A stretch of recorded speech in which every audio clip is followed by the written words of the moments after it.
तो राम राम भाई सबको। रणवीर इलाहाबादिया और समय रैना केस तो सुना ही होगा, क्या चल रहा है उनका। तो ना तो मैं उनकी सपोर्ट में हूँ ना उनके खिलाफ, क्योंकि उन्होंने जो किया वो गलत किया, बिल्कुल गलत है वो।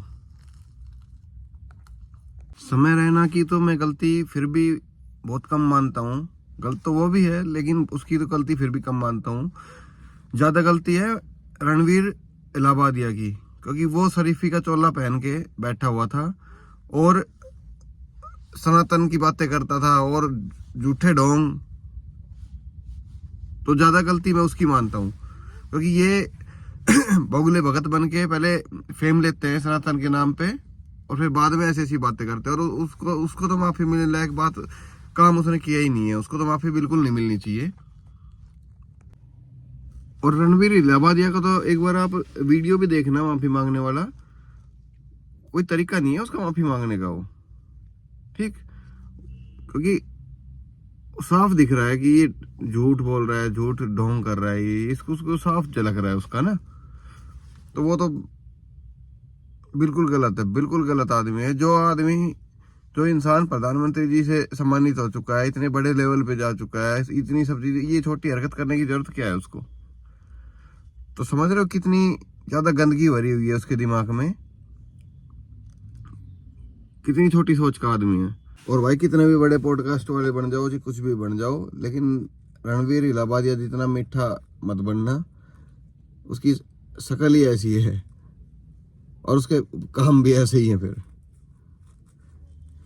ऐसे आदमी से दूर रखो भाई अपने बच्चों को, बहुत गलत आदमी है। यही होते हैं सपोले, जो सामने कुछ पीछे से कुछ। यार हद है, कोई आदमी मतलब कुछ भी बोल देगा, कुछ भी बोल देगा, गलत बोल देगा, सही बोल देगा, कुछ भी बोल देगा, लेकिन इतनी छोटी सोच तो मेरे ख्याल से किसी की नहीं होनी चाहिए। बहुत छोटी सोच है, बहुत छोटी सोच है, बहुत गलत बोला है। और हमारे भाई सौरव गुर्जर पूर्व जो WWE के रेसलर थे, उन्होंने भी रणवीर इलाहाबादिया को एक धमकी दी है, और वो बिल्कुल सही दी है कि ये जहाँ मिलेगा वहाँ पिटेगा ही पिटेगा। बहुत बहुत सही दी है। और भाई एक वो लड़की है उसमें, उनके साथ ही समय रैना और रणवीर इलाहाबादिया के साथ।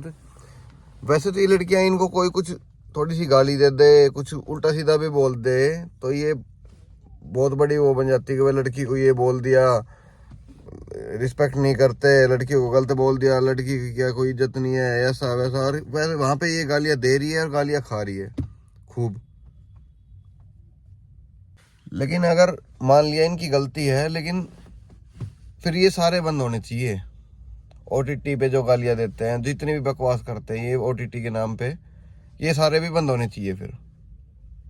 क्योंकि सिर्फ अकेला ये ही ना हो, ठीक है, सिर्फ यूट्यूबरों पे ही एक्शन ना हो, सब पे ही होना चाहिए फिर। OTT वगैरह को पे, सब पे जितनी ये गाली गलौज करते हैं और गंदगी फैलाते हैं, सब पे ही होना चाहिए। तो वो बच्चे मिलके माँ का विवाह करवाएंगे, और दूसरे वाले की जो पहली गर्लफ्रेंड होती है उसको छोड़ के वो इससे विवाह करता है, तो वो पहली गर्लफ्रेंड किसी और से शादी करती है जो ऑलरेडी अपनी पत्नी को छोड़ चुका होता है, और उसकी किटकिट उस पर बढ़ जाती है। तो वो जो उसका पहला बॉयफ्रेंड था, जो अनुपमा का दूसरा पति है, उसके साथ फिर भी रिलेशन रखती है, फिर वो भी उसके साथ रिलेशन रखता है। इतने में वो फिर वापस कभी मर जाता है, कभी जिंदा होता है, कभी कुछ होता है। फिर वो जो पहली गर्लफ्रेंड है वो वापस कोई दूसरा ढूंढती है, वो वापस इसको पकड़ती है, फिर उसकी पत्नी उसके जीवन में आती है, उसकी गर्लफ्रेंड इसके जीवन में आती है। और फिर ये जो सीरियलों में जो गंद परोसा जा रहा है, जो अभी इन दीदी ने बताया, वो भी बंद होना चाहिए। वो भी तो इफेक्ट डालता है समाज पे, वो भी तो गलत इफेक्ट डालता है बच्चों पे। सब कुछ ही बंद होना चाहिए फिर ये घरों के कलेश भी बंद हो जाएंगे। घरों में जो कलेश करते हैं ना, औरतें जो कलेश करती है, ये वो उसके खिलाफ साजिश कर रही है, वो उसके खिलाफ साजिश कर रही है, ये सब भी बंद हो जाएंगे, ठीक है। तो ये सब कुछ ही बंद होना चाहिए फिर तो।